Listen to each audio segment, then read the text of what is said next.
নদীতে থাকে, নদীতে বসবাস করে, নদীতে মাছ ধরে।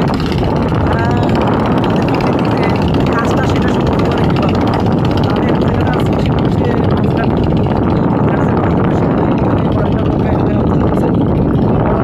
পিছনে দেখেন টয়লেট, এই যে খোলা টয়লেট, তারা নদী থাকা অবস্থায় তাদের এই খোলা টয়লেটটাই তাদের সবচেয়ে মেইন। তারা এখানে এই কাজটা শিখছে।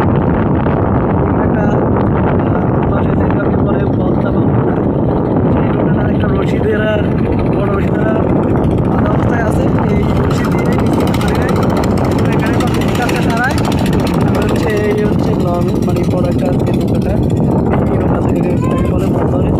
সেই সেটা হচ্ছে মন্দিরহাটে যে লঞ্চঘাট, সেই লঞ্চঘাটটা এটা লক্ষ্মীপুর কমলনগর জেলায় অবস্থিত। এখানে সর্বশেষ পশ্চিম পাশ যেটাকে বলা হয় সেই লঞ্চঘাটটা এখানে, এটা মন্দিরহাটের যে অবস্থানটা।